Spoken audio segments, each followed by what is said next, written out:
va Bezrat Hashem. Alors comme on a dit, une semaine pile avant Rosh Hashanah, Imlo Arshav, et Matai.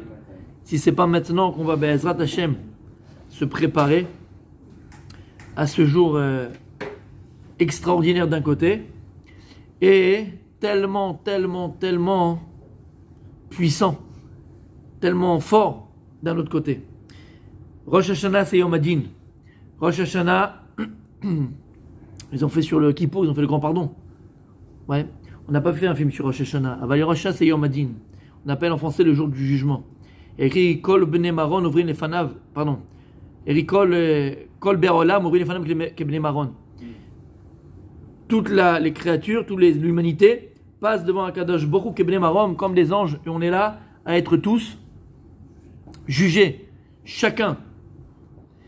Quand tu prends conscience que Rosh Hashanah c'est Yom Hadin, ça veut dire quoi c'est Yom Hadin? Le jour où on est jugé. Comprends et retourne-toi. Toute l'année que tu as vécu, toute l'année, 5782 on est? Oui, encore. Toute l'année 5782 que tu as vécu, tout, au niveau de ta parnasse, au niveau de ta santé, au niveau de tes réalisations, au niveau de personnel, au niveau de tes relations avec les autres, tes relations avec Hachem, tes relations avec toi-même, tout ce que tu as vécu, de manière générale, et de manière individuelle, personnelle, tout avait déjà été écrit à Rosh Hashanah dernier, Habibi. Tout.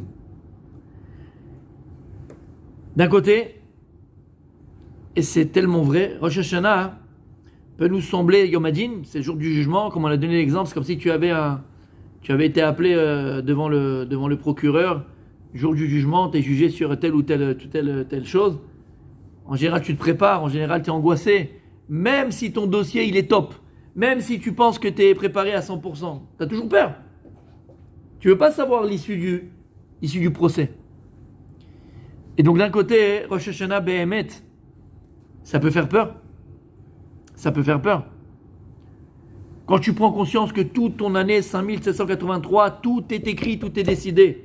La Gemara, elle dit, tout est décidé encore une fois au niveau du klal, au niveau général. C'est au niveau du Ham Israël, l'humanité. Et au niveau du prat individuel.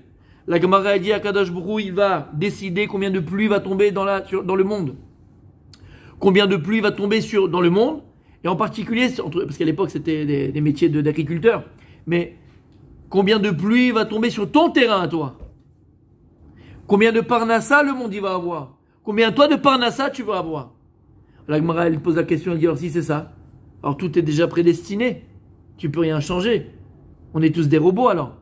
À quoi sert d'aller prier? À quoi sert d'aller demander? À quoi sert ça? Tout est déjà décidé par Hachem. Tu te dis non. Pourquoi? Si Be'emet, on a été zoré, on a été méritant le jour de Rosh Hashanah et on a prié Be'emet, et Akadosh Baruch Hu, il a décidé qu'il allait tomber beaucoup de pluie cette année parce qu'on était méritant. Et si toi, Hachem, il a décidé qu'il allait tomber sur ton terrain beaucoup de pluie parce que tu as prié du fond du cœur, et Behemet, il t'a inscrit dans le livre de la Parnassa. Attention. Si pendant l'année, dit la Gemara, si pendant l'année, on s'écarte du tov, on s'écarte du bien et on s'amuse à faire des bêtises, alors c'est vrai, la quantité que Dieu il avait décidé, que tu le veuilles ou pas, elle est là. Mais simplement, au lieu de tomber sur ton champ, il ira tomber sur la mer ou sur des étangs. Là, on n'aura pas besoin. C'est que la quantité, elle est là. Maintenant, attention, ça peut changer. Et dans l'inverse, c'est pareil. Si maintenant, on n'était pas vraiment à 100% à Rosh Hashanah, on n'a pas réussi à faire une véritable tchouva, vraiment, alors l'année, c'est foutu, c'est fini, c'est terminé, on est condamné. Chas v'shalom, pas du tout. Même si Akadosh Baruch Hu avait pris une petite quantité, alors cette petite quantité, c'est comme Baruch Hashem la ce qu'ils ont fait en Israël et qu'on exporte dans le monde entier. Ouais, le goutte à goutte. D'accord? C'est mamash, la quantité bidiou que la tomate elle a besoin pour pousser. Il n'y a pas de gaspillage. Mais Akadosh Baruch Hu fera exactement la même chose. Il va faire tomber bidiou là où la tomate elle a besoin. Et même avec une petite quantité, tu pourras avoir la bracha. Donc rien en vérité n'est jamais joué et condamné. On peut soit dans un sens, soit de l'autre. Mais tout ça pour dire quoi? Tout ça pour dire qu'il faut prendre conscience. C'est vrai que dans un sens, Rosh Hashanah 5783, Be'ezrat Hashem, on va écrire notre année en fonction de notre kavanah dans la tefila, en fonction du cœur qu'on va avoir quand on va prier, en fonction surtout, on l'a répété 1000 fois, de la sincérité qu'on va avoir quand on va prier à Kadosh Baruch Hu. Et attention, je le dis tout de suite, la avoda de Rosh Hashanah, beaucoup se trompent. C'est pas la voda de... Vous comprenez l'hébreu, ouais? La voda de Rosh Hashanah, c'est pas la voda de Yom Kippour. C'est pas le même travail qu'on te demande. Beaucoup se trompent, on pense qu'à Rosh Hashanah, qu'est-ce qu'on demande? On demande pardon, Mechila, Tchouva. Pas du tout. Ça, c'est à Kippour. À Rosh Hashanah, on a une seule avoda, qui est très difficile, qui est très compliqué, mais qui est aussi facile. C'est quoi la avoda de Rosh Hashanah? C'est quoi le travail de Rosh Hashanah? Comment? Il a fait. Redonner ou donner la royauté de Dieu. Malchouyot, c'est ce qu'on va dire dans le Moussaf, quand on va faire les Tiyot HaShofar. Tout le travail de Rosh Hashanah, c'est reconnaître la royauté de Dieu. Pas simplement la reconnaître, d'accord? C'est l'exprimer et prendre sur nous le joug divin. Rosh Hashanah, c'est le maître du monde. Et c'est ce qu'on va ajouter dans les Tiyot après. Avinu Malkenu, Akadosh Baruch Hu, notre Père, mettons Melech, Malché Amlachim Akadosh Baruch Hu. Hachem, tu es notre Père, tu es notre Roi, mais tu es notre Roi. Tu es le Roi du monde. Et le travail de Rosh Hashanah, dans la Tuila, on ne va pas demander pardon, on ne va pas demander... Non, c'est pas le travail. Vous pouvez, si vous voulez venir par là, il n'y a aucun problème. Vous êtes sûr? D'accord? Regarde, Sadik, ça te dérange, Rabbi Abraham? Ça te dérange de pousser le truc par là-bas? Mechila de te demander, Sadik, Mechila. Ça, elles peuvent... Non, Toda Rabba. Donc, comme on a dit, tu viens très bien dire, Rabbi Moshe, il n'y a pas de vidouille à Rosh Hashanah. On ne demande pas pardon, il n'y a pas de supplication. En vidouille. Le travail de Rosh Hashanah, c'est l'Amlich Hashem. Parce que malheureusement, toute l'année, on va le voir, Bezrat Hashem, on s'est un petit peu oublié. Et on a pu penser peut-être que Kochivot Semiadi, on a pu penser qu'on contrôlait, on a pu penser que c'était nous, on a pu penser que on l'a mis un peu de côté. À Rosh Hashanah, Akadosh Baruch Hu, Ata Melech Malche Amlachim. Tout est entre tes mains et tu as toutes les décisions du monde. Si on a compris cette petite introduction, c'est pour introduire le sujet de ce soir. Prendre conscience, Bémet, que Rosh Hashanah c'est Yom Hadin, et il faut avoir une certaine crainte, un certain pachad. Pas un pachad, parce que vous savez le pachad, ce qui veut dire en français? Peur, c'est pas crainte. Il a fait. Pachad en français c'est peur. Mais pachad, elle a deux, comme dans une pièce, il y a deux faces. Le positif et le négatif. Si tu prends le négatif d'apachad, la peur, qu'est-ce qu'elle fait en général? Elle momifie, elle paralyse. Quelqu'un qui a peur, il est paralysé. Ça, c'est le mauvais sens de la pièce, le mauvais côté de la pièce. La pachad dans la Torah, elle n'est pas là pour t'immobiliser, elle n'est pas là pour te momifier. La pachad, vous allez à la banque, vous allez n'importe quel, des fois dans des administrations ou n'importe quel, d'accord, dans un oulam, des fois dans un oulam, dans une salle. Qu'est-ce qu'il y a écrit sur la porte? Trof. Vous avez vu sur la porte ou pas? C'est quoi trof? Racine de? C'est la même, c'est dalet, chet, vav, pe. Pachad. D'accord? Pourquoi? Pachad, c'est l'itrof. La peur, normalement, elle est là pour te pousser. Normalement, je vous parlais tout à l'heure, ouais. Si je n'avais pas peur avant de faire le chiour, mon chiour il serait zéro. J'ai toujours une petite peur, j'ai toujours une petite pachad. Behemet, que ça soit 20 ans que je fais des chiours, l'homme est chané. Toujours une pachad, mais cette pachad elle est positive. Je te donnais l'exemple, tu me disais qu'est-ce que tu fais, tu révises? Non, c'est le checklist. C'est comme dans un avion. Il est là le pilote, d'accord? Si un pilote d'avion, vous avez tous vu Banzai, rentrez pas dedans, d'accord? Si le gars il est là et dit salut les gars, on y va, c'est parti, rentrez pas dans l'avion.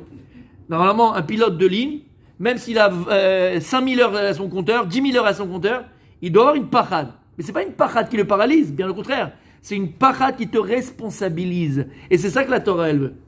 Donc la pachad qu'on doit avoir du Yom Hadin, de Rosh Hashanah, c'est un pachad qui doit nous responsabiliser, nous mobiliser, et pas nous immobiliser, nous mobiliser, à comprendre ce jour extraordinaire où tout, Bezrat Hashem, va être décidé.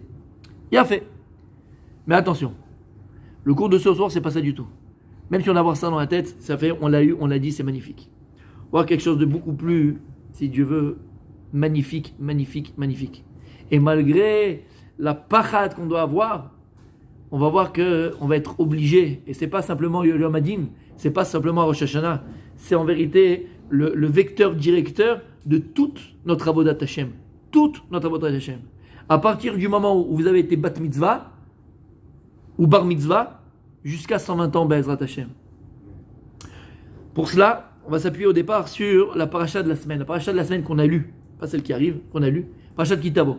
Paracha de Kitavo, comme paracha de Bechukotai, il y a ce qu'on appelle les klalot.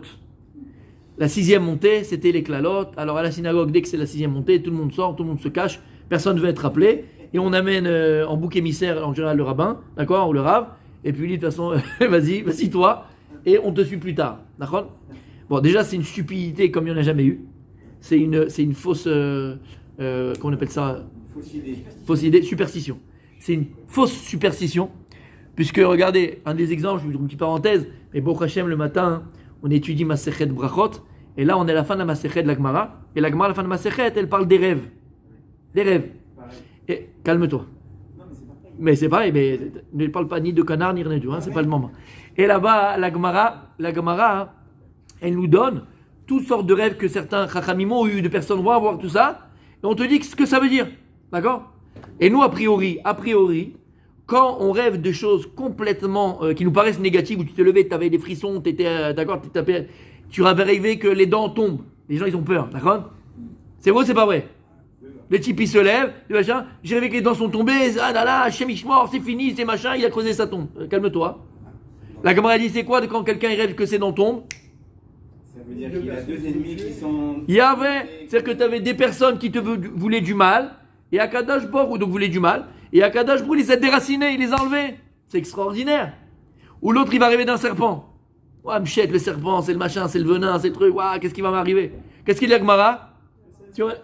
Parnassa. Si tu rêves d'un serpent, c'est Parnassa Thomas. Et si tu rêves, la Gemara dit qu'un serpent te pique, c'est que la Parnassa elle va venir très vite. C'est pas beau? C'est extraordinaire. Donc toi dans ta tête, d'accord, tu penses négatif, mais en vérité c'est positif. Ben c'est exactement pareil. Les klalotes qui sont écrits dans la Torah, il dit le Baal Shem Tov, normalement, on devrait payer mais des milliards pour monter à la Torah, il dit le Baal Shem Tov. Des milliards.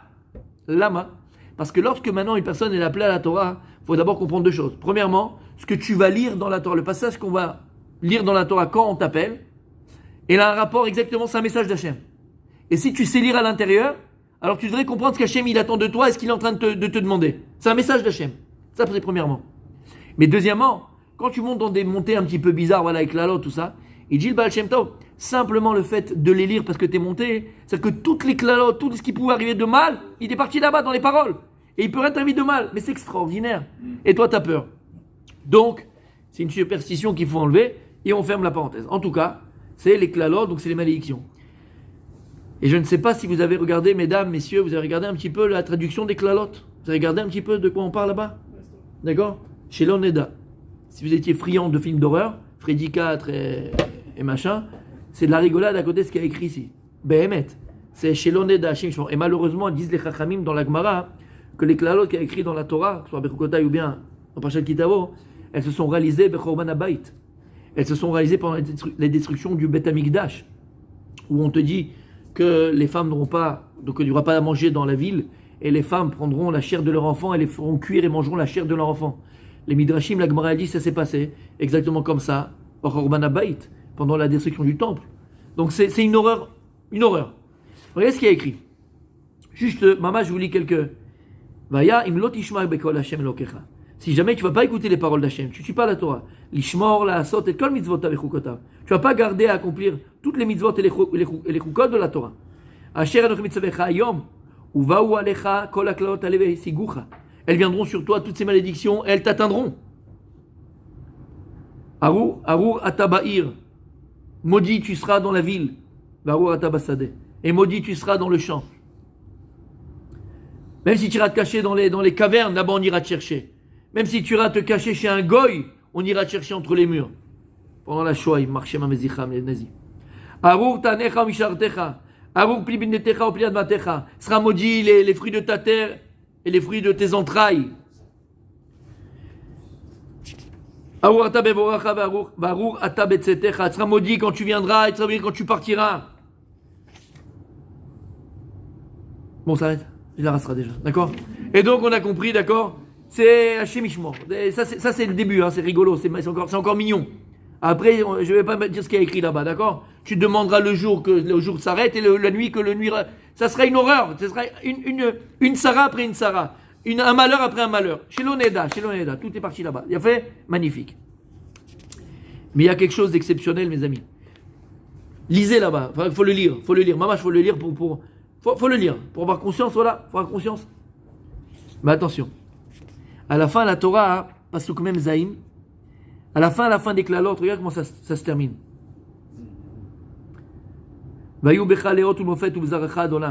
Et ça sera pour toi donc un signe. Pour toi et tous tes enfants à venir. Maintenant, écoutez bien. La Torah, elle va nous donner la raison de tout cela. Lama, pourquoi autant de souffrance? Pourquoi autant de malédictions? Pourquoi de klalotes aussi fortes? La réponse. Tachat asherlo avata et Hashem elokecha besimcha ubituv levav mirov kol.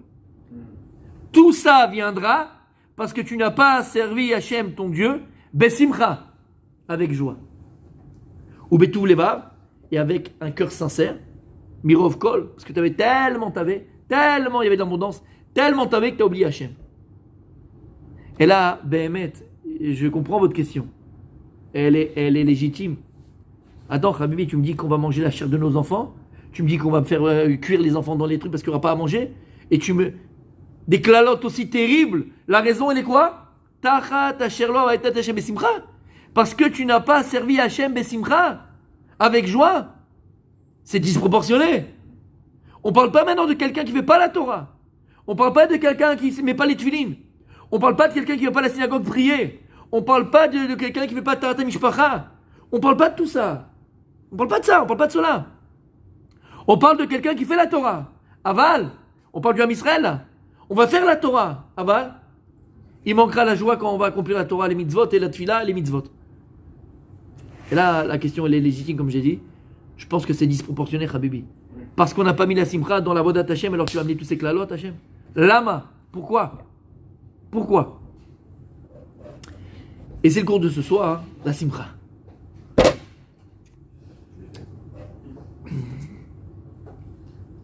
Alors écoutez bien. Il faut d'abord savoir que la simcha, il dit le Khatam Sofer, de ce pasouk de la Torah, Tachat Asher la tête Hashem simcha, de là on apprend que la simcha, la joie qu'on va avoir lorsqu'on accomplit la mitzvot, on étudie la Torah, lorsqu'on fait Avodat Hashem, c'est une mitzvah assez midoraita. Comme ça il dit Khatam Sofer. C'est une mitzvah positive de la Torah. Ça veut dire, moi jusqu'à présent, je pensais que lorsqu'on te dit, bon allez, tu dois servir Dieu avec la simcha, avec la joie, c'est un plus. C'est un conseil que je te donne. C'est bien déjà ce que tu fais. Mais si tu peux aussi servir Hashem, besimcha, ça sera mieux, ça sera bien. Non, pas du tout, tu n'as pas compris. Mitzvah taseh midoraita. C'est une mitzvah positive de la Torah. C'est une mitzvah positive de servir Dieu, besimcha. Bien fait. Et je vous pose la question maintenant. D'après vous, d'accord? D'après vous. Quelle est la première mitzvah qui incombe à une bat mitzvah ou à un bar mitzvah lorsqu'elle a 12 ans ou lorsqu'elle a 13 ans? La première mitzvah, il arrive à 12 ans, il est chayav des mitzvot, magnifique. Il est chayav des mitzvot, magnifique. Moi, jusqu'à présent, après mitzvah, on le dit toujours dans les discours de rabbins, dans les machins, c'est quoi? C'est les tefilines. D'accord? Après mitzvah, c'est les tefilines. Non. Quelle est la première mitzvah qu'incombe un juif quand il arrive à 12 ans ou à 13 ans?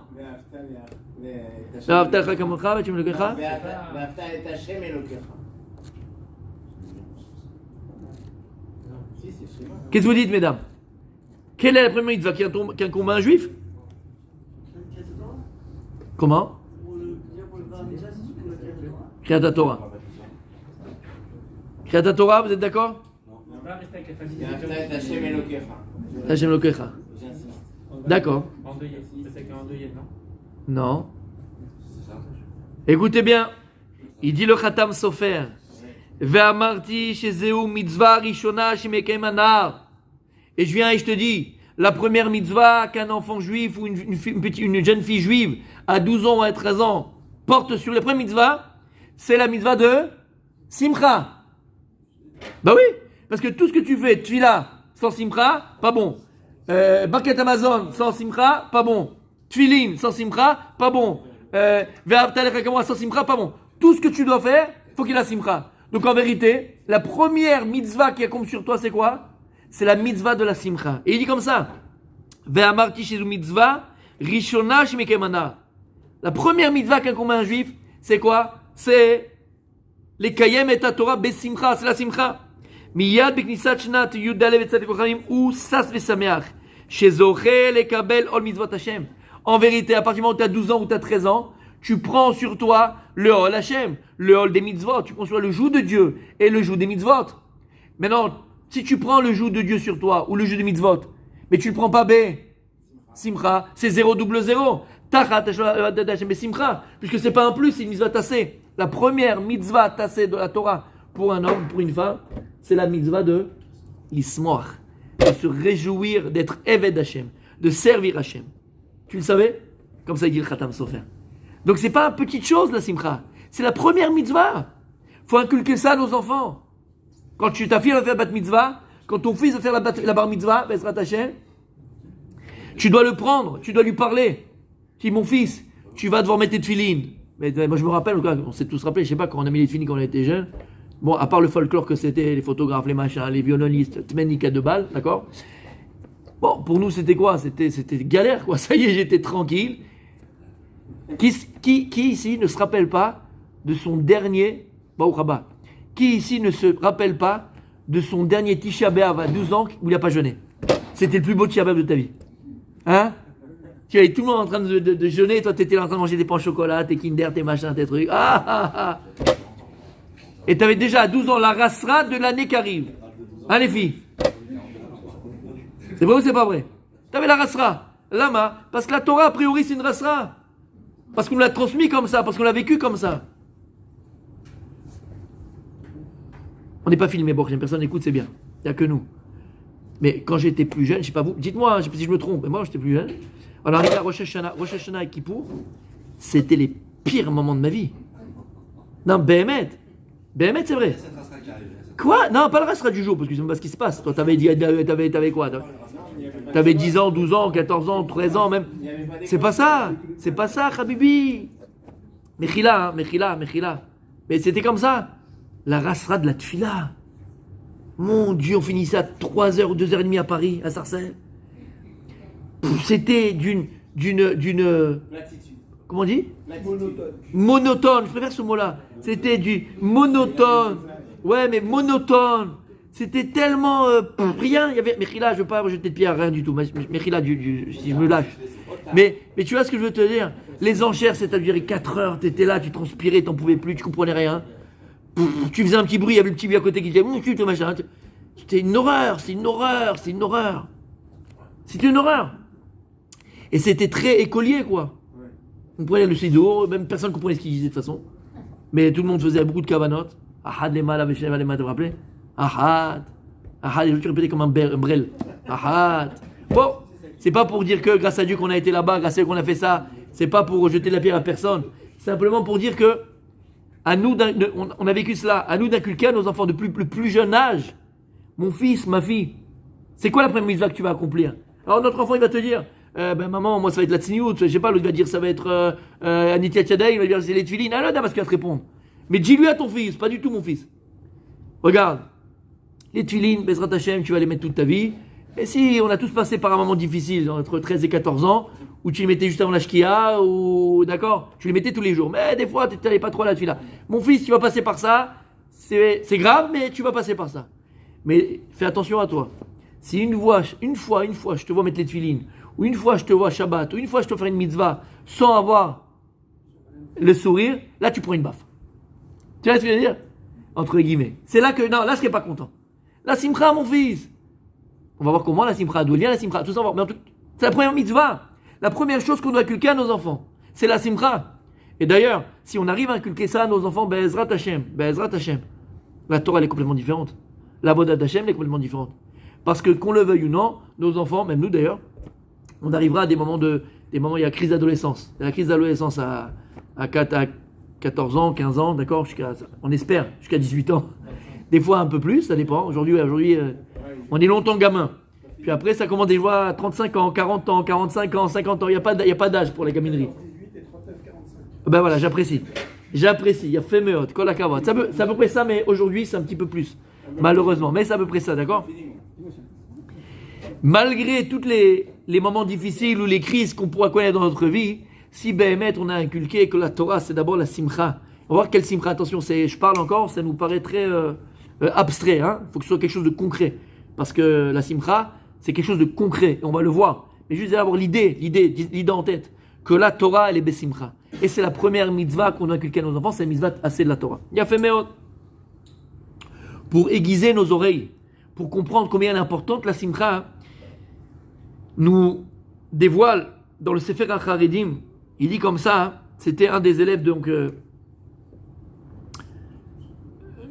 Sefer HaCharedim, c'est un des Mikoubal très connu, et il écrit dans son livre là-bas, il dit que le Harizal lui-même a dévoilé à son élève, c'était qui son élève? Rabbi Chaim Vital, Lish Sodo, Shekol ma sheisig sheniftechu lo sharei chokhma veruach hakodesh. On n'a pas eu comme le Harizal. Quand tu prends Sharei Gilgulim, d'accord? Où là-bas il nous dit, Sharei Gilgulim c'est tous les Gilgulim, toutes les réincarnations. Et il te dit, dans l'histoire d'Israël, qui était qui? Et qui est revenu en réincarnation? Et on avait dit ce matin, Rabbi Akiva, c'est l'étincelle d'âme de Yaakov Avinu. Moshe Rabbeinu revient dans Rabbi Shimon Bar Yochai. Et ainsi de suite. Bon, il y a plein là-bas qui est quoi, comment, on est tous des réincarnations et tout ça.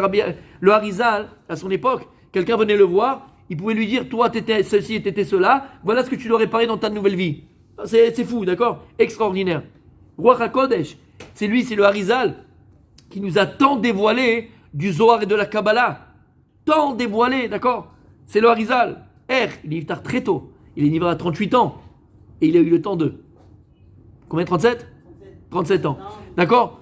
Il était très, très jeune. Aval, il a dit à son élève, comment j'ai reçu d'Hachem ce Ruach HaKodesh, cet esprit divin, cette Chokhmah Tzuma, cette intelligence divine. Comment je l'ai eu?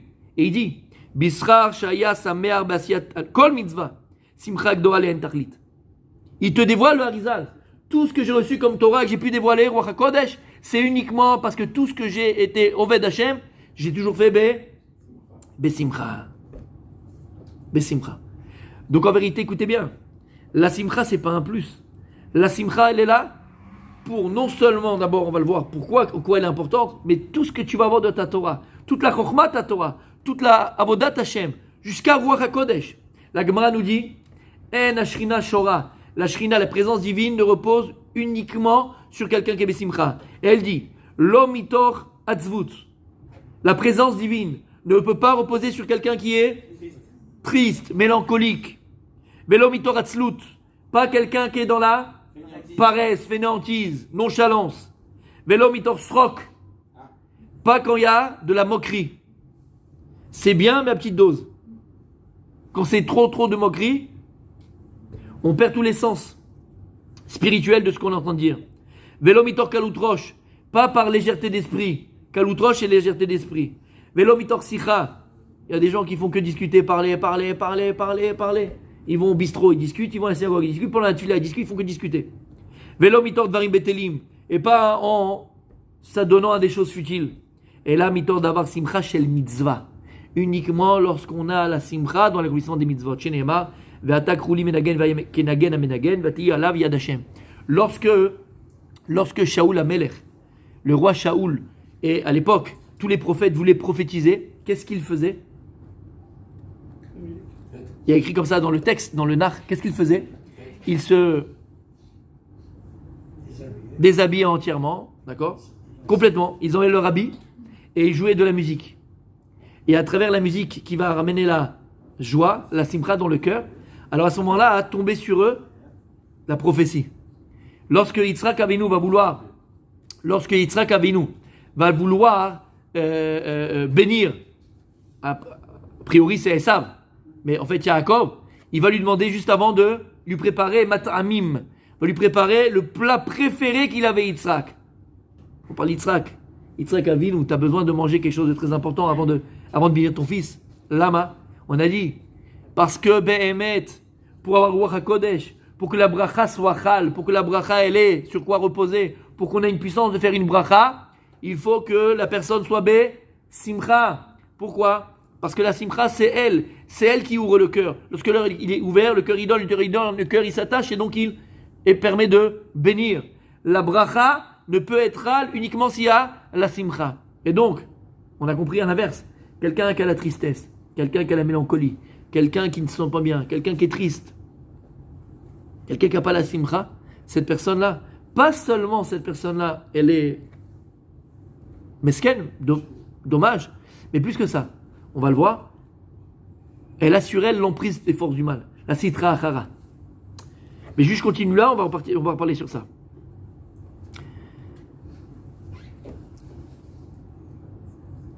Maintenant qu'on a compris que la Simcha, c'est quelque chose qui est mitzvah positive, c'est pas un plus. C'est l'essentiel de notre Avodat Hashem. Il y a une chakira. Comment on dit une chakira? Voilà, une recherche, une enquête, un débat. Un débat. Est-ce que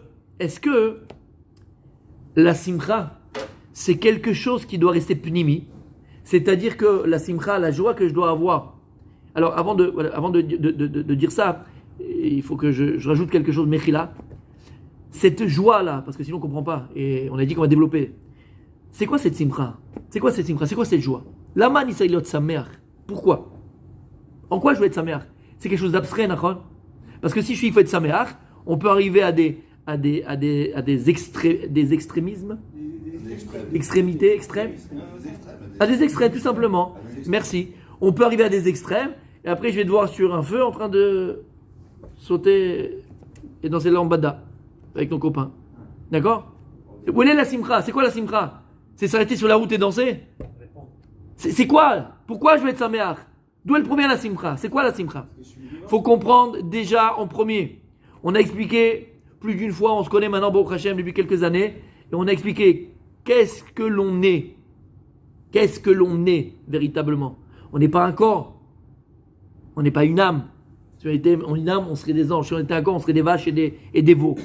Qu'est-ce qu'on est? On est ici le dibour. Ok, bien fait, ça on l'avait dit déjà. Voilà, qu'est-ce qu'on est véritablement? Et qu'est-ce qui reste de nous? Parce que c'est ce qu'on est véritablement après 120 ans. Le corps, non, le corps il part. La conscience. Aïe, aïe, aïe, un des meilleurs élèves qu'on a, Blaine Arabi Moïse. Tzadik. Là, c'est lui. On est conscience. On est conscience. Et toute la vie, tout ce qu'Akadosh Baruch Hu nous donne comme événement à vivre, situation à vivre et choix à faire, ce sont uniquement pour aiguiser notre conscience, faire grandir notre conscience. De qui? De lui. Donc tu es conscience. Tu comprends c'est quoi la conscience? C'est quoi une conscience, d'accord? C'est quoi la conscience? Comment? Moudat lema. D'accord. C'est le dat. Va les dat lema. Moudat alma. Lema. C'est vrai ce que tu dis. Ouais, c'est quoi la conscience? C'est prendre conscience de ce qu'on est. Par rapport à? Non, à soi-même. Par rapport à Kadosh Baruch Hu. C'est quoi la conscience? On l'a dit plus d'une fois. C'est quoi la conscience? De manière très définie, claire. C'est ce qui reste après nous. C'est ce qui est après nous. Oui, ok, mais c'est quoi la conscience? Conscience, c'est le date, comme elle a dit la rabbinite. Très bien, très vrai, c'est le date. Il y a écrit Adam, Yada et Chava. Adam, il a écrit dans la Torah. Lorsqu'Adam Arishon est parti avec Chava, il a écrit Adam, Yada et Chava. Pour dire qu'ils se sont. Connu. Non. Accouplés physiquement. Il y a écrit Adam, Yada et Chava. C'est poétique, c'est joli. C'est quoi Adam, Yada et Chava? Adam, il a su Chava. Non, dis-moi, ils se sont accouplés. Non, Adam, Yada et Chava. Lama, dit Chacham, de là on apprend que le date, c'est le kesher. Le date, c'est le lien. Donc c'est quoi la conscience? Date, c'est la conscience. C'est quoi la conscience? C'est le lien véritable qu'on est capable de faire entre ce que l'on est et ce que l'on vit. À partir du moment où je fais le lien véritable entre ce que je suis et ce que je vis, c'est que j'ai une conscience. Et donc pour savoir en réalité si tu as une véritable conscience ou pas de ce que tu es par rapport à ce que tu vis, regarde la réaction que tu vas avoir dans une situation donnée. Si la réaction que tu as par rapport à ce que tu vis, elle est déconnectée de ce que tu es, c'est que tu n'as pas de conscience. L'exemple, on a un enfant. Quand tu as un enfant qui est à la maison ou à la synagogue, tu as toujours le kick de la synagogue qui est là. Et dans toutes les synagogues, il existe. On dirait qu'on l'a quadruplé, on l'a cloné le kick. D'accord? Il est un peu partout. C'est celui qui pique les bonbons des enfants quand on leur donne. Et il fait chialer les gosses, il nous prend la tête. Je sais pas pourquoi, c'est son kiff. D'accord? Bref. Et donc il est là, il prique le bébé, le bonbon. Et là, le gosse, qu'est-ce qu'il fait automatiquement? Il pleure. Alors tu comprends bien que la réaction de l'enfant, elle est disproportionnée entre ce qu'il vit et ce qu'il est. C'est pour ça que la Gemara, qu'est-ce qu'elle dit?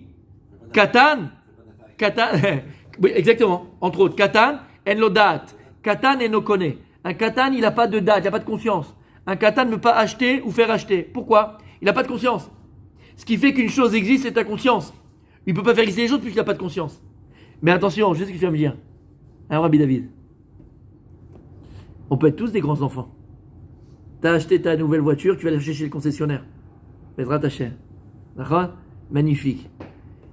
Elle brille, c'est parce qu'il te la stick avant de la pointe.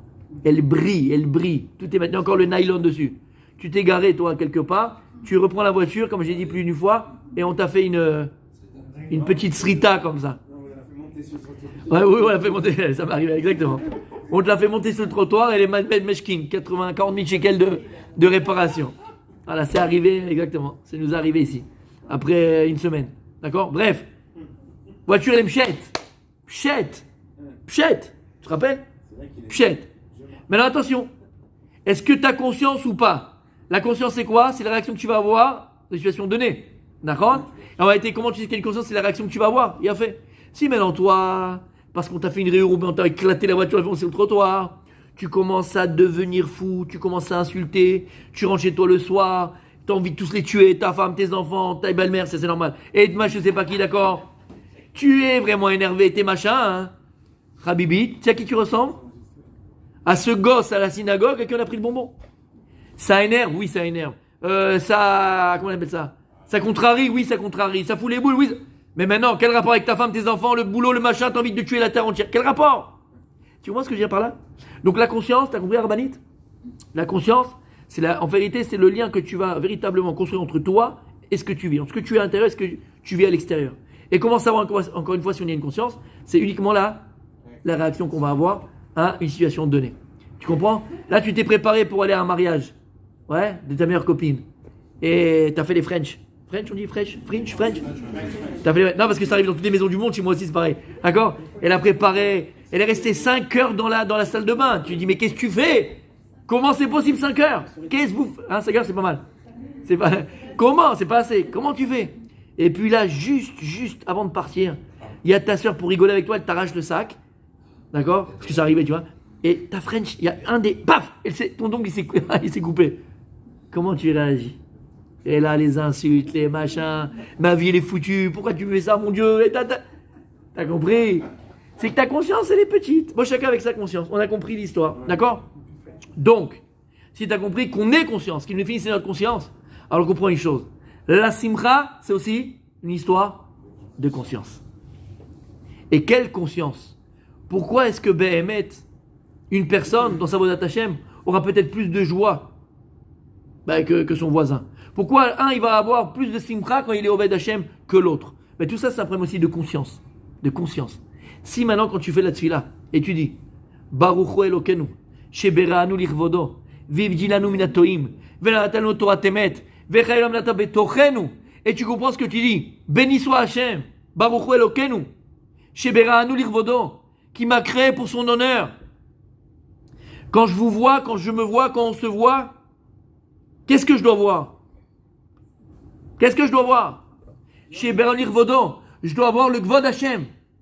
Je dois voir sur une femme, une jeune fille, sur un homme, sur un juif, sur une juive, le Gvod Hashem. Parce qu'un juif, il doit parler différemment, il doit penser différemment, il doit s'habiller différemment, il doit penser différemment. Et lorsque tu penses et tu parles et tu agis et tu t'habilles différemment, ton comportement, il est différent. Alpi Hashem, Alpi Retzon Hashem, Alpi Torah. Qu'est-ce que je vois en face de moi?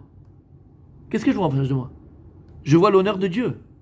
Sheberanir Vodo, Vivdilanu minatoim. Prends conscience que Dieu, il t'a fait une plus grande des Tova. Vous devriez, les filles, sauter au plafond. Sauter au plafond, Behemet. Sauter au plafond tous les matins. Quand tu dis Modéani, Modéani. Et nous tous, pas que vous. Vivdilanu minatoim, qui nous a séparés et différenciés de ceux qui se trompent. T'en vois pas dans la rue des gens qui se trompent malheureusement. C'est pas pour les juger, attention, pas du tout, pas du tout. Mais prends conscience de ça. Quand le bonheur, vous avez des parents qui font attention à vous, qui vont une éducation de Torah, de Gdusha, on va à la synagogue, on a les fêtes, on a un partage, on a de l'amour. Ils vous amènent en vacances, ils vous amènent là-bas, ils vous font le machin. Évidemment, mais la Toïm. Combien malheureusement ils mangent tout seul à table et la fille à chez Mishmor et à 14 ans elle est déjà enceinte? Mais sans rigoler, pourquoi on rigole? Il faut dire les mots comme ils sont. Bah oui. L'autre ne sait pas voler sa femme, elle est partie faire du fitness. T'as compris? Meshkin. Bémet!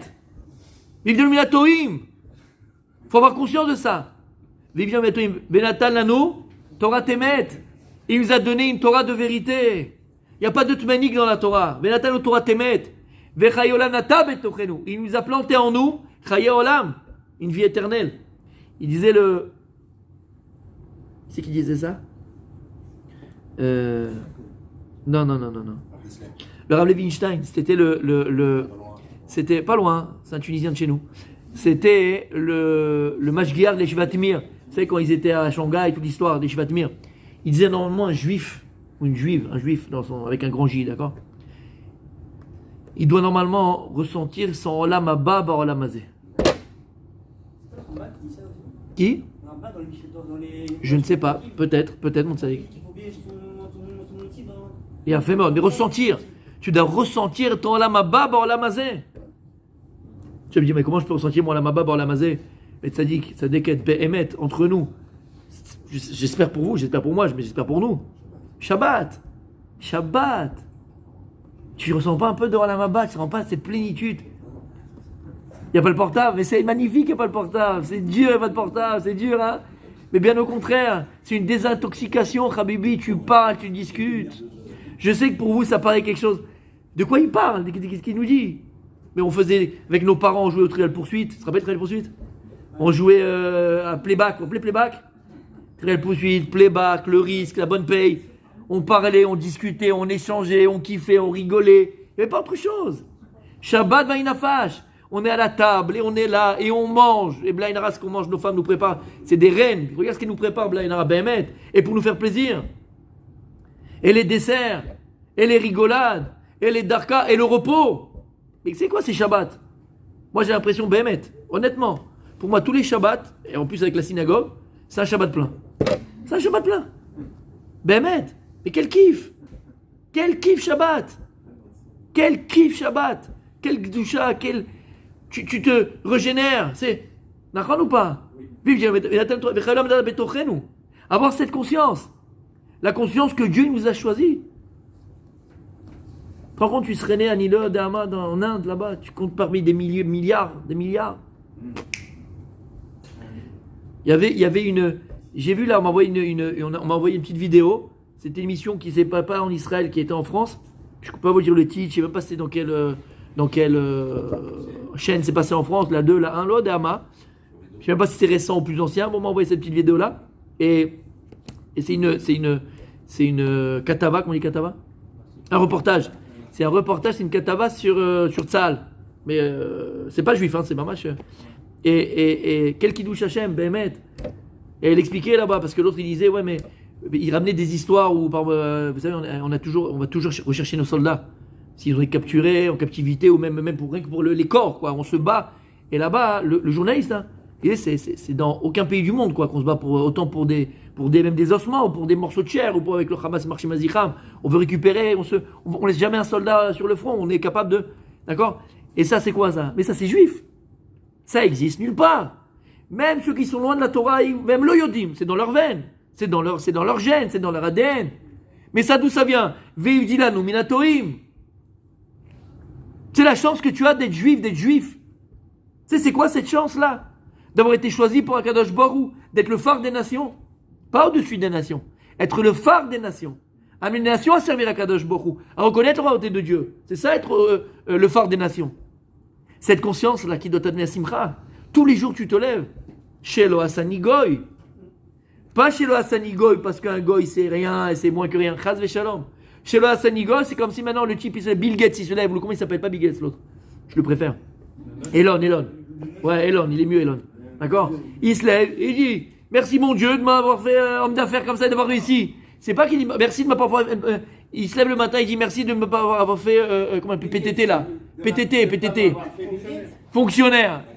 C'est pas que c'est pas bien les fonctionnaires, on dit pas en train de dire ça, mais au prochain, regarde ce que je peux faire avec mon argent. Tu comprends ce que je veux dire? Ben là, c'est pareil. La mission que tu as en étant juif ou juive, elle est complètement différente. Merci mon Dieu. Ça, c'est la conscience. Ça, qu'amène la simcha. C'est clair? Donc, revenons à nos moutons par rapport à maintenant à la continuité du shiur. Ce qu'on va essayer de voir ensemble, c'est Rakira, c'est enquêter un petit peu sur ce débat. Est-ce que la simcha, c'est une simcha chez Tzrialiot Balev?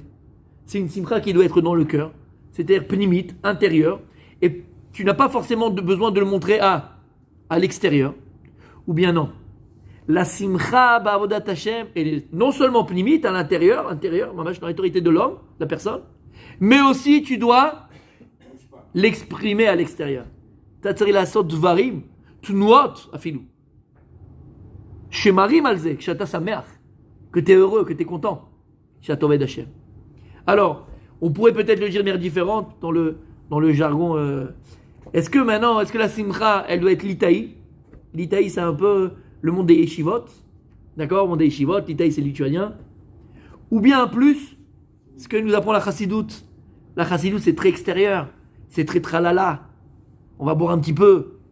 Et on va après faire des mouvements, on va danser, on va chanter. C'est beaucoup d'extériorité à la simcha. Est-ce que c'est l'un ou c'est l'autre? Alors on va voir ça ensemble, Bezrat Hashem. Pour ça, on va s'appuyer sur le Rambam, qui est plus grand que le Rambam pour nous éclairer. Le Rambam, dans la halachot de Lulav, Perekret halachat Vav, il dit comme ça. Alors, pourquoi il nous dit ça dans halachot de Lulav, Souka, Lulav? C'est bizarre, on va voir pourquoi. Il dit comme ça. Asimcha, shismach adam be'atziat mitzvah ou be'ahavat ha'el, shitziva ba'en avodah gdolai. Il dit, la simcha qu'une personne doit avoir lorsqu'il accomplit la mitzvah ou par amour de Dieu, c'est un ordre que Dieu nous a donné, c'est une grande avodah.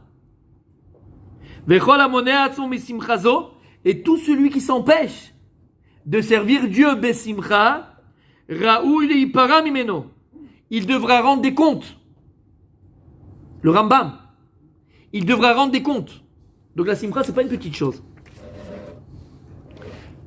Et il nous dit, pourquoi une personne va s'empêcher d'être saméach quand il fait les choses? Regardez ce qu'il dit.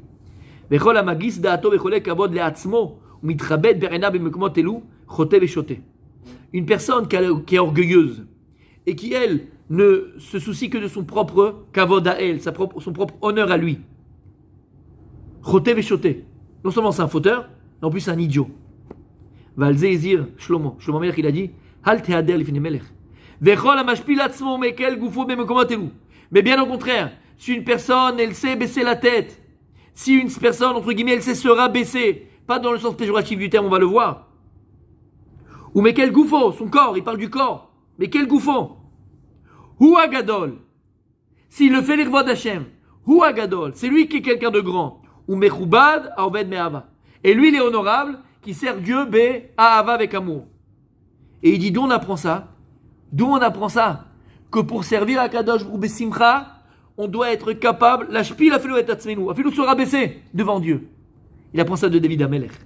D'où on voit, vous connaissez l'histoire dans Shmuel Bet, il y a écrit là-bas, vous savez que le Aaron Brit Hashem, là où il y avait la Torah, il était chez les Philistins, c'est toute une histoire, un micmac, on en parle une autre fois, je dis l'histoire, et Hashem a fait un S, que le Aaron Brit Hashem est revenu tout seul par miracle, jusqu'à David Amelech, et lorsque David Amelech il a vu le chariot revenir avec le Aaron, l'arche sainte, alors on a fait une grande simcha. Et il y a écrit là-bas comme ça, hein, Ve David mekarker bechol oz lifnei Hashem. David Amelech il est sorti devant le Aaron Brit Hashem, comme si on sort la Torah maintenant, et il a commencé à danser des pieds, faire les mains, se retourner, faire des cabrioles devant le Brit Hashem. La simcha, il avait une grande simcha. Et tout le monde est sorti avec David Amelech faire la fête. Ou Michal, David, et la femme de David Amelech qui s'appelait Michal, la fille de Shaoul Amelech. Nishkefa Badachalon. Elle était comme ça en train de regarder par la fenêtre. Va tirer Amelech David Mefazer ou Mekaker Lifnei Hashem et Tivez Lo Beliba. Elle a vu David Amelech en train de faire le clown entre guillemets devant la truc, faire la simcha, la vraie simcha. Mais pas la simcha stam en train de sourire. Maman, je suis en train de danser, faire les cabrioles, faire les machins. Elle a eu honte dans son cœur.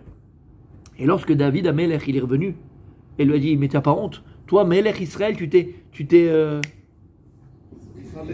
Galvaudé. Exposé, donné en spectacle. Tu t'as pas eu honte de faire une chose pareille? Melech Israël, ça se fait pas. Et David Amelech, il lui a dit,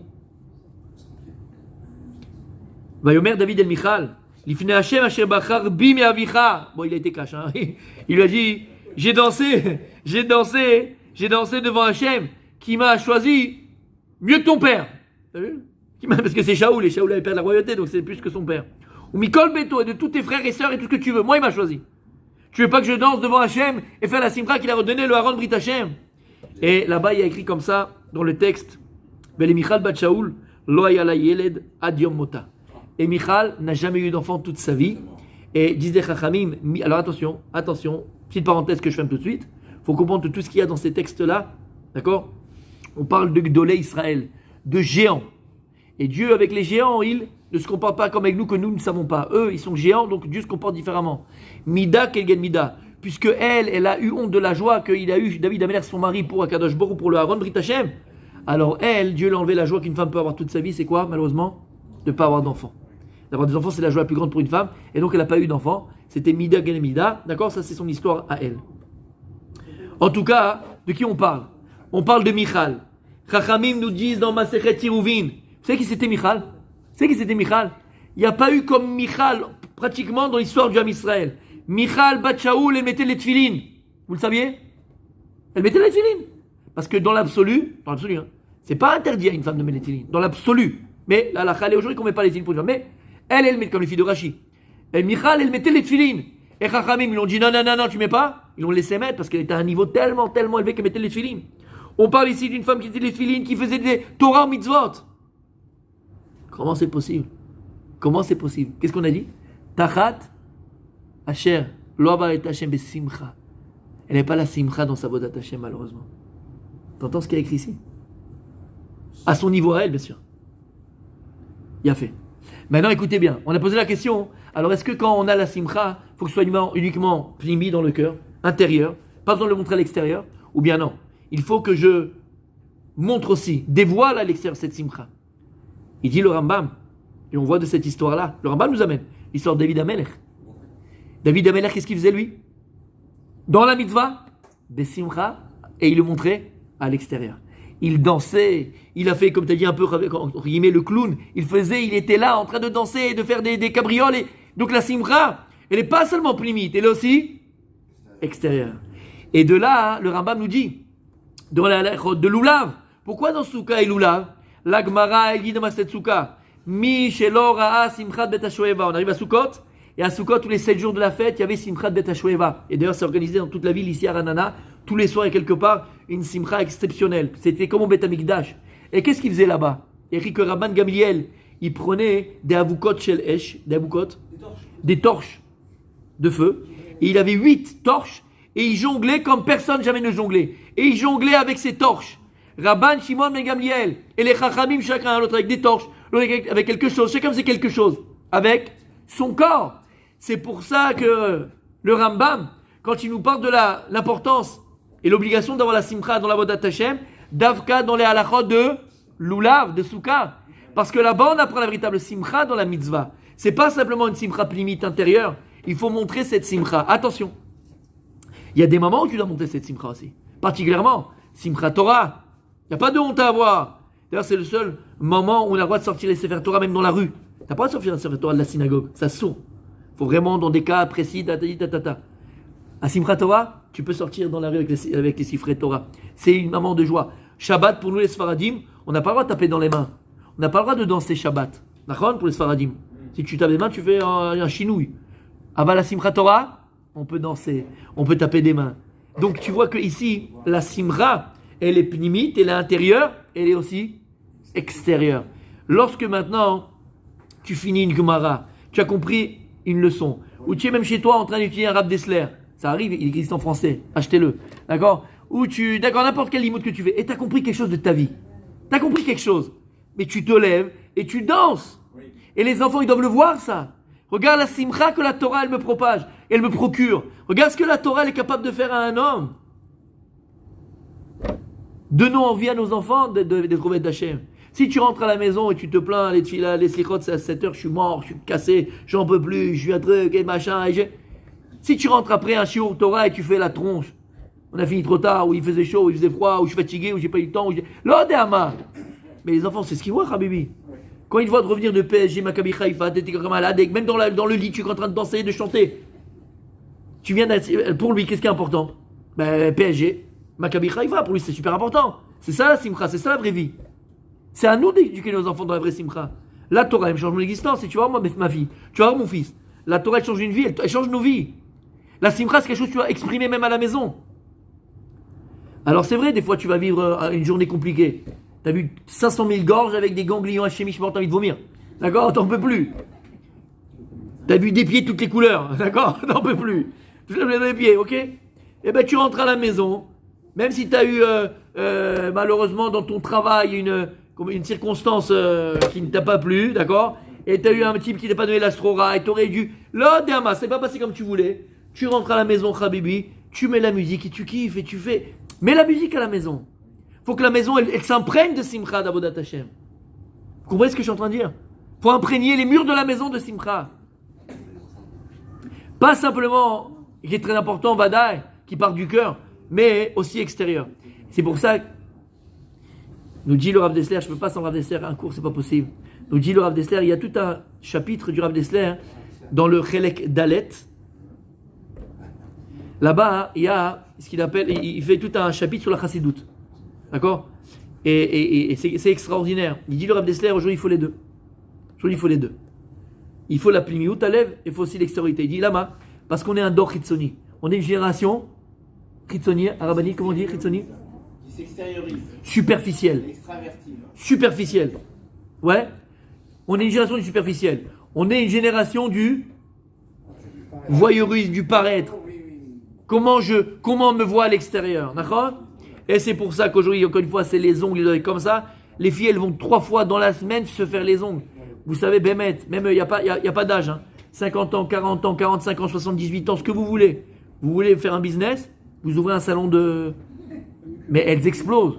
Moi, ma fille, elle a fait ses études là, d'accord? Elle travaillait à Ranana ici, après elle travaillait à Tsilia, machin. Mais Bémet, c'est toute... Elle revenait, elle était lessivée. C'est toute la journée. Je dis, papa, il y a des femmes qui viennent 2 fois dans la semaine. Des filles, pas des femmes. Des filles, des jeunes filles. 2 fois dans la semaine. Pour les mains, pour les pieds, pour les cils, pour le machin, pour le truc. Mais c'est une génération qui est comme ça. Et dire à Dessler, alors imaginez à 70 ans, à 50 ans, où lui disait déjà que c'était une génération qui était complètement chitzonite, complètement superficielle. Alors aujourd'hui, où on a la télé-réalité, les Marseillais en Guadeloupe et les pauvres types en Ouganda. D'accord? Il y a tout ce que tu veux aujourd'hui. Alors il dit à Dessler, même dans la Torah, c'est comme ça. Si le monde il est comme ça, même dans la Torah, c'est comme ça. Et même dans la Torah, malheureusement, aujourd'hui, on n'a plus la Saba Mikelem. Vous savez, le Rav Dessler lui-même, c'est une belle anecdote qui illustre bien cela. Le Rav Dessler, où il a appris, mon Rabbi Moshe? Où il a étudié? À Kelem. C'est le Saba Mikelem. Et le Rav Dessler, lorsqu'il est venu en Eretz Israël, il a voulu, ou même il était même à Londres, il a voulu recréer la Shiva de Kelem. Rouvrir la Shiva de Kelem, comme il avait là-bas. Il a demandé conseil. À l'époque, c'était le Rav Horowitz, qui était un des rabbis qui est en Angleterre. Il lui dit, voilà, mon intention, avant de construire Getzed et de créer Getzed, il a voulu refaire la Shiva de Kelem. Et il a demandé conseil au Rav Horowitz de l'époque, et le Rav, il lui a dit, mon fils, ça sert à rien. Pour qui? Il a dit, pour qui? Pour qui? Il n'y a plus. Tu comprends ce que ça veut dire? C'est fini. Et donc même aujourd'hui, à son époque, et même aujourd'hui, même dans la Torah, il y a beaucoup de superficiel. D'accord? Le costume, c'est superficiel. Le chapeau, c'est superficiel. Mais mais c'est émet, mais il faut le savoir. C'est superficiel. C'est pas le chapeau qui fait le rabbin, c'est pas le chapeau qui fait le juif. C'est pas le costume qui fait le juif. On le sait tous, ça, il faut pas se mentir. D'accord? Et Lama, il dira Dessler malgré tout. Quand tu mets un bachou, tu lui mets le chapeau, tu lui mets le costume, d'accord? Pour lui, c'est comme si quand tu vas travailler à la NASA, là, comment il s'appelle le français là qui va dans l'espace? Pasquez là, comme les, ça me rappelle les trucs Pasquez, les brioches. Comment il s'appelle? Comment? Voilà, Pasquier là, hein, c'est pas pour rigoler sur son nom, mais c'est pour appeler Pasquier. Très sympa, il fait beaucoup de choses, machin, ok. Mais ce qui est marrant, c'est à chaque fois qu'il se fait interviewer, que ce soit dans le 20h sur TF1, à chaque fois, le matin quand il se lève, n'importe où, dans son lit même, hein, d'accord? À chaque fois qu'il est interviewé, comment il est? Pas non, cosmonaute, le pauvre, attends. Mais il a le truc bleu là comme ça avec l'écusson, le machin, d'accord? Tout le temps. Lama. Il n'est pas cosmonaute 24h sur 24, le gars, il a bien sa vie, il va bien jouer au padel, il va bien manger une glace. Non, il n'a pas que ça, non? Il a autre chose dans sa vie. Lama. Ça, c'est Rochem, ça fait, comment on dit, ça fait Rochem? Ça donne de l'importance. Ça fait bien, quoi, tu vois ce que je veux dire? C'est, ok? Il y avait, quand tu rentres à Harvard, ben t'as le cravate et le, comment on appelle ça, l'écusson. Toutes les universités aux États-Unis ou n'importe où, comme Bridge ou l'Odama, t'as le truc. Et les gars, ils ont rêvé depuis petit d'avoir l'écusson. D'accord? Les Avdil. Et ben le Bachouk à Yeshiva, lui, son Mechila de vous étonner, mais lui, son exemple, c'est pas Mbappé, mais c'est le Mbappé de la Gemara, c'est son Rosh Yeshiva, et il veut lui ressembler. Et quand il sait qu'il va mettre à 13 ans le chapeau et le costume, eh ben pour lui, c'est son NASA, pour lui, c'est son PSG, et pour lui, c'est son... Alors c'est Chitzoni, c'est superficiel. Aval il dira dessert malgré tout. Ce superficiel-là, il est important pour pénétrer la plémiout. Un type que tu mets une combinaison, et je donnerai toujours cet exemple-là aussi. Quand j'étais à Mir, à l'Yeshivat Mir, j'étais là-bas pendant 8-9 ans, j'ai étudié là-bas, au collège de Mir. Il y avait, alors là-bas, on a été, on a fait le tioul. Et à Mir, c'est une ville. T'as 300 binyanim, t'as machin, t'as des magasins de tout ce que tu veux, c'est une ville. Et il y avait un nouveau magasin qui s'était ouvert, c'était Pizza, Falafel, très grand, un truc, c'était une chaîne en fait. Enfin, plus son nom, c'est une chaîne qu'il y en a un peu partout. Et donc, il y a tout ce que tu veux pour manger, pour boire, machin et tout. Et j'allais souvent là-bas, mais au début, quand j'allais, c'était d'un balagan, c'était d'un service nul, tout était nul d'A à Z. Et sûrement que les gens se sont plaints, quoi, ça c'était vraiment nul. Et le grand patron, il a dû venir. Et une fois, je suis parti, comme d'habitude, je pars. C'est quoi, tout rangé, tout propre, clair. Il y avait une caisse avec les gens vraiment avec eux, le machin pour faire un truc professionnel. Extraordinaire. Tous ceux qui travaillaient là-bas, ils avaient la blouse. La blouse avec le nom du machin et tout. Avant, ils travaillaient comme ça, en jean, en machin, en truc, bijou. Et ça change tout. Tu comprends ce que ça veut dire? Alors, ça joue sur le pnimi. Donc, la chitzoniout, il dit, Rabbi Nachman de Breslev aussi, lorsque maintenant, alors tu vas être Babodat Hashem bemitzvah, et t'es besimcha shel mitzvah, alors c'est bien, de manière extérieure, à taper des mains, à danser, à chanter, à montrer extérieurement ta joie, pour que ça puisse jouer sur ta pnimiout, sur ton intériorité, pour que Behemet, tu puisses ressentir cette simra, cette joie pnimite, intérieure, où là, Behemet, tu n'as plus besoin de personne. C'est toi et toi-même, toi avec Hachem. Et une joie extérieure qui n'appartient qu'à toi. Pour terminer.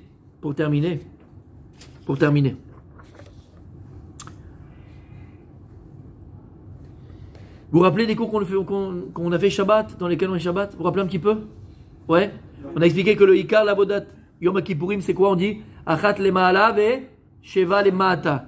Il était là, le Kohen, il prenait le sang du Korban et il aspergeait. Et il disait Achat ve'achat, Achat u'shtaim, Achat ve'shalosh. On avait dit dans les cours, en vérité, c'est quoi Achat le Ma'ala? C'est le Moar, c'est le Sechel, c'est le Yetzer. Vous avez chaud? D'accord. C'est le Yetzer, parce que vous pouvez allumer le masgan là-bas, je ne sais pas s'il n'est pas allumé. C'est le Yetzer Atov, qui est dans le Moar, qui est de ma conscience du bien. C'est quoi Sheva le Mata? C'est les 7 forces du Satan, du Yetzer Hara, les 7 noms. On est encore dans le 4e, dans le 3e, d'accord? 7 noms du Yetzer Hara, Sheva le Mata, qui te fait tomber en bas, qui te fait oublier Hachem, qui te fait tomber par terre. Sheva Ipol Tzadik Vekam. Le Tzadik, cette fois, il tombe mais il se lève. D'accord? On avait expliqué ce Inyan là. Ok. Alors regarde, il y a ici, ta femme est à 24, 23. Je sentais qu'elle est en train de fondre la madame. Mais regarde, mets à 23. Mets à 23. Parce qu'il est très très froid.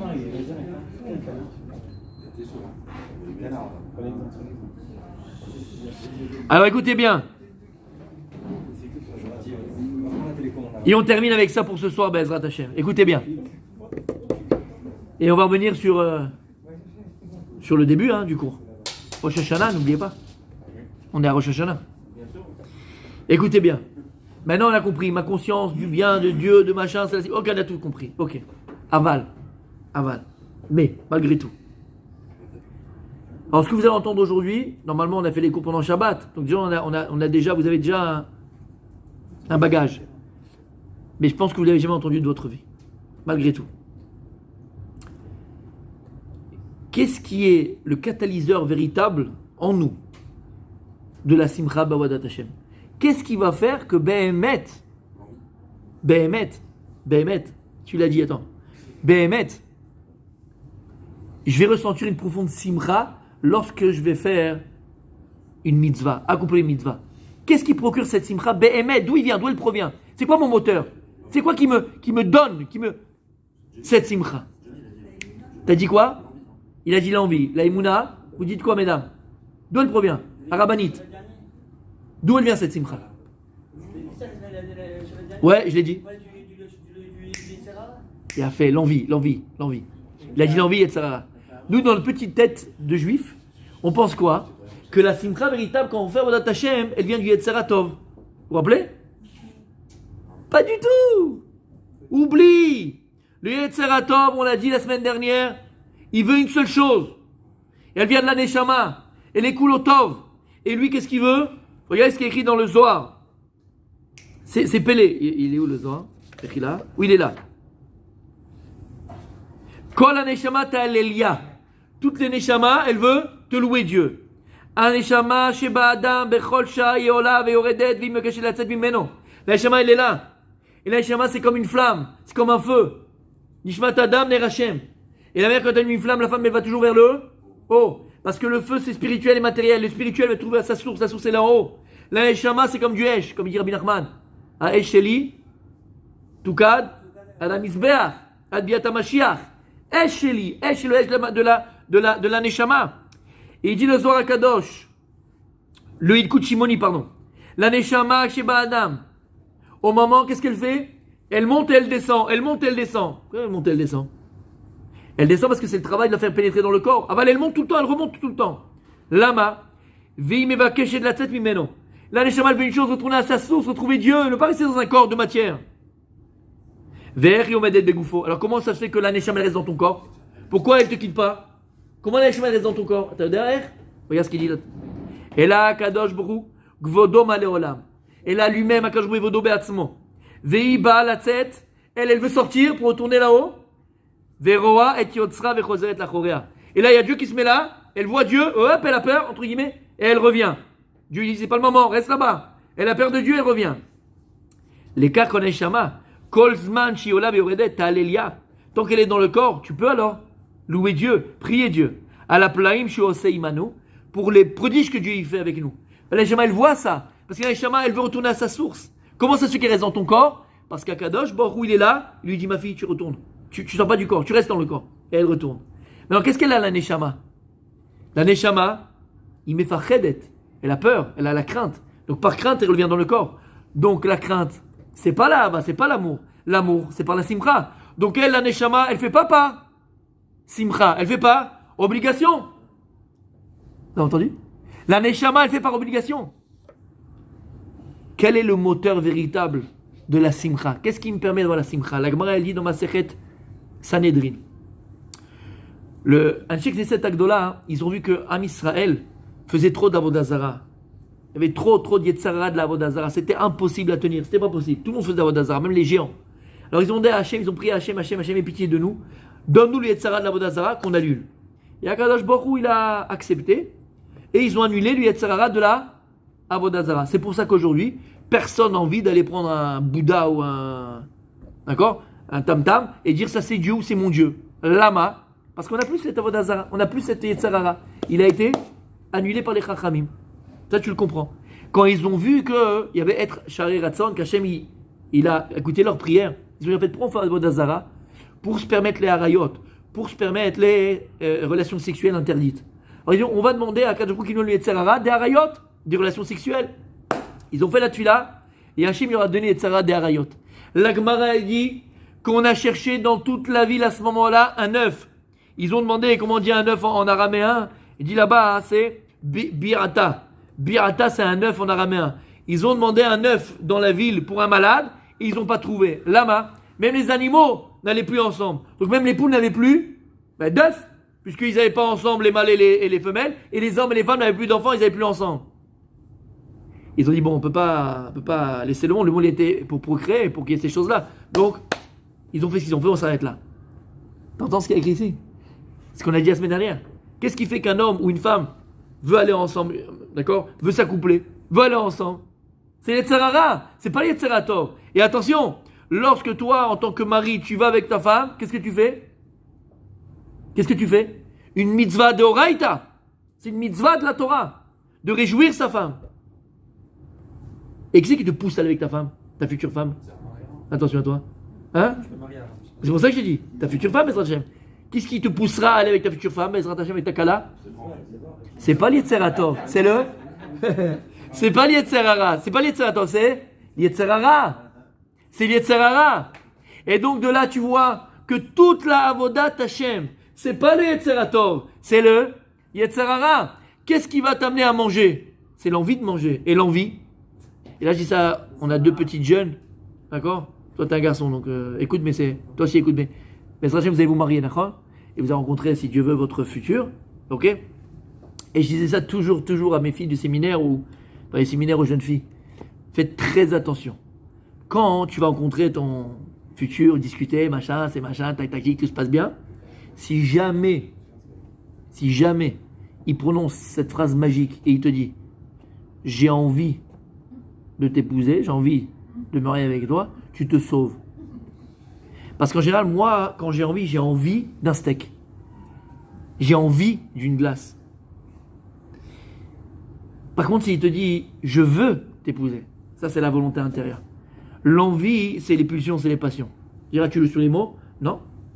On n'a rien inventé. C'est ça toute la psychanalyse, c'est que le limoud de ce que l'étude de ce que tu prononces, ce que tu dévoiles de toi. Il faut entre envie et volonté. Volonté provient de l'âme, l'envie elle vient du Yetzerara. J'ai envie. Les enfants, ils ont envie de tout. Ils ont envie. J'ai envie. D'accord? Nous-mêmes aussi, on est des grands enfants. J'ai envie. Ah, écoutez bien.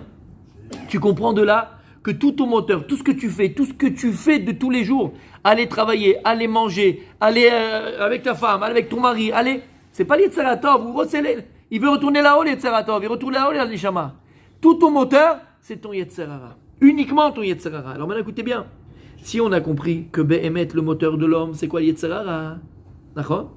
Mais Yetzerara, c'est comme toute pièce. Elle a face et elle a pile ou face. Si tu te laisses aller uniquement à tes passions, à tes pulsions, à tes envies, donc le Yetzerara, qu'est-ce qu'il va faire? Il va chercher à se nourrir. Alors il va se nourrir. Il a besoin, ça a besoin, il a un corps, donc il a besoin. Donc il va se nourrir dans la Avera. Il va se nourrir dans la Avera. T'as faim, t'as machin, il va se nourrir dans la Avera. Maintenant, le travail d'un juif, et c'est ça la simcha. La simcha, elle provient lorsqu'on va utiliser notre Yetzerara, la Avodat Hashem. T'entends? Lorsqu'on va utiliser l'Yetzerara, ben Avodat Hashem. Et c'est pas un plus. C'est que la simcha, la joie qui va nous procurer l'Avodat Hashem, ne peut être connue par nous uniquement si on sert Hashem avec le Yetzerara. Parce que c'est lui qui amène la simcha. Quand tu es avec ta femme, tu as une simcha. Quand tu manges, tu as une simcha. Et en vérité, pourquoi? Parce qu'on va être capable de transformer le Yetzerara, d'utiliser le Yetzerara dans le Tov, dans le bien. Et maintenant, on a la réponse à la question qu'on a posée. Comment c'est possible que la Torah vient te dire toutes les clameurs, toutes les malédictions qu'on va avoir, c'est à cause de Tachat Asher Avadeter et Hashem Besimcha. Parce que tu n'as pas servi Hashem Besimcha. Maintenant, tu le comprends. Pourquoi tu le comprends? Parce que si tu n'as pas servi Akadosh Besimcha, c'est que tu n'as pas réussi à utiliser ton Yetzerara Bavodat Hashem. Ça veut dire que si tu n'as pas réussi à transformer ton Yetzerara pour servir Dieu, c'est que tu l'as utilisé pour pécher, faire des avérotes. Et donc voilà pourquoi elles arrivent les clodes, parce que tu n'es pas dans le droit chemin, parce que tu n'es pas dans la Torah. Parce que si Behemet, tu avais réussi à servir Kadosh Baruch Hu, Ve'avta et Hashem Bechol, Levavcha, pas libecha ton cœur, tes cœurs. C'est quoi Levavcha? Yetzeratov, Ve'yetzerara. Tu dois servir à Kadosh Baruch avec ton Yetzeratov et ton Yetzerara. Si tu arrives à servir à Kadosh Baruch avec ton Yetzeratov et ton Yetzerara, alors c'est quoi? C'est que tu arrives à la Simcha. Parce que la Simcha, il dit Rav Dessler, ne peut exister uniquement d'avoir Shalem sur quelque chose d'entier. C'est ça que la Gemara dit. Quelqu'un qui n'est pas marié, Sharuk Belo Simcha. Quelqu'un qui n'est pas marié, il n'a pas la véritable Simcha. Lama, parce que la joie, il dit Rav Dessler, c'est uniquement sur quelque chose d'entier. Si maintenant moi, pas d'entier, c'est quelque chose d'entier. D'accord? Si maintenant moi, je te donne la moitié d'un billet de 500 euros. Je prends 500 euros, je le découpe. Je te donne la moitié. T'es heureuse? T'as même les boules. Tu dis, mais il est fou celui-là. Non seulement j'ai pas ça, mais en plus il va avec la moitié. Il est malade. Et d'ailleurs, très souvent, quand on a la moitié de quelque chose, c'est là où ça crée le malaise. Au moins, t'as rien. Mais quand t'as la moitié de quelque chose, c'est la frustration. Maintenant, quand est-ce que tu vas être Bessimcha? Lorsque je vais te donner l'autre moitié, tu mets du scotch, tu vas à la Banque de France, il donne un billet entier. Et dire à Dessler, c'est ça la Simcha. La Simcha, c'est quand il y a une shlemut, quelque chose d'entier, quelque chose de complet. La véritable simcha dans Avodat Hashem, tu ne pourras l'atteindre si tu sers Hashem bechol levavecha, de tout tes cœurs, avec ton Yetzera Tov, avec ton Yetzera Ra, et pas seulement avec ton Yetzera Tov. Parce que si tu sers Hashem uniquement avec ton Yetzera Tov, tu n'as pas la simcha, tu n'as que la crainte. Si tu arrives à transformer ton Yetzera Ra et l'utiliser dans la Torah, dans la mitzvot, dans la tefila, et je vous dis une phrase exceptionnelle pour terminer. Il disait le Rav Zvi Hirsch, d'accord, c'était un Mekoubal extraordinaire, où il disait à ses Talmidim, Kshaya roe ze mitpalel belo chayev letchuka esh kadosh el hakemet. Lorsqu'il passait au Beth Midrash, il voyait ses élèves ou quelqu'un, un juif, qui priait, mais il priait, d'accord, comme un hérisson, comme un mort-vivant, comme un fantôme. Il n'était pas là en train de bouger, en train de faire, il n'était pas mamash les joues roses, d'accord, tellement qu'il était de Besimcha, il était Be'esh. Ayadar Kol Omar, il lui disait toujours à son élève, Zemit Palel Beli Yetzerara Klal. Et celui-là, il prie son Yetzerara. C'est extraordinaire. Celui-là, il prie son Yetzerara. T'entends ce qu'on est en train de dire là? T'as jamais entendu ça, Nachon? Toi, pourquoi c'est que Yetzerara Tov, c'est que lui? C'est l'eau, Nachon. Toute ta avodat Hashem, elle est basée sur ton Yetzerara. Et c'est ça la force d'un Yehudi. Qu'est-ce qu'ils font les nations du monde? Soit on est entièrement religion, spirituelle, soit on est animal, curé ou... D'accord? C'est pas ça du tout. Dieu, il t'a créé avec un Yetzera Tov et Yetzerara, et tu es Adam lorsque tu sers Kadosh Baruch Hu avec ton Yetzera Tov et ton Yetzerara. Et c'est uniquement lorsque tu vas arriver à servir Dieu avec ton Yetzerara, c'est-à-dire, tu vas utiliser, quand tu vas manger, même tu vas au restaurant avec ta femme, avec des amis, d'accord? Tu peux transformer ce moment-là en quelque chose de grandiose pour Hachem. Quand tu fais la bracha après, avant, Birkat Hamazon après, un Dvar Torah pendant le repas, d'accord? Tout ce que tu fais, lorsque tu es au moment intime avec ta femme, ce moment il peut être soit animal, Canal Plus samedi soir, soit le moment le plus génial, le plus grand, le plus beau, le plus exceptionnel. Ça dit quelque chose, hein? Le plus exceptionnel, le plus fantastique, le plus kadosh, le plus magnifique, le plus merveilleux. Mais c'est Yetzerara, oui, mais dans la Kedusha, dans le Tov, dans la mitzvah. C'est pour ça, mes amis, qu'on a dit que Rosh Hashanah, Behemet, c'est Yom Hadin, il faut avoir conscience qu'on va être jugé, que tout va être décidé. Aval, ne pas tomber, Chas Vesham, dans la mélancolie, dans la tristesse, dans la peur. On va être jugé par notre Père. On va le dire à Avinu Malkenu. C'est pas simplement Malkenu, Hachem. C'est Avinu. Et un papa, il est indulgent. Un papa, il veut voir une chose. Est-ce que ma fille, est-ce que mon fils, il est en évolution? Il prend juste le graphique. Il va pas voir autre chose, Hachem. Il prend le graphique de l'année. Il va le mettre comme ça. Est-ce que l'action, elle est en train de monter? Ou bien elle est en train de... Voilà. Stagner, ça n'existe pas en Besména et Dirav Lesser. Ça n'existe pas stagner. Soit on monte, soit on descend. Akadosh Baruch Hu, il va voir. Alors il y a eu des montées dans l'année, des descentes, des montées, des descentes, mais Tachles, quand je prends la ligne générale de l'année, on voit une évolution. On voit qu'on grandit. Habibi, comprends bien. Rosh Hashanah Yom Hadin, aval, attention. Ne tombe pas dans la tristesse, la mélancolie ou la peur. Ça doit être aussi un Yom Simcha, c'est un Yom Tov. On ne fait pas Tachanoun. Lama, on est sûr, on est certain que si Behemet, on vient avec un cœur sincère chez Akadosh Baruch Hu, qu'on veut évoluer, qu'on veut grandir, chacun à son niveau, chacun à sa façon, chacun à son rythme, mais évoluer, va aller grandir. Alors on va cette simcha dans le cœur, cette joie, quand on va faire la tefila de Rosh Hashanah, être rempli de simcha, rempli de joie, c'est cette simcha d'Afka, c'est par le mérite de cette joie qu'on aura. Be'avodat Hashem, la première mitzvah qui nous incombe quand on est par mitzvah bat mitzvah, c'est par le mérite de cette simcha qu'on aura le jour de Rosh Hashanah. Alors Bezrat Hashem, qu'on soit tous inscrits dans le livre de la vie, la Parnassa Tova, du Shalom Bayit, et surtout, ce qu'il faut prier. On a dit c'est la royauté de Dieu. La royauté de Dieu n'est pas complète, elle n'est pas entière. Tant qu'on n'a pas Mashiach, et c'est ça qu'il faut prier. Bezrat Hashem, que Dieu ait pitié de nous, qui nous délivre. Aval Besimcha.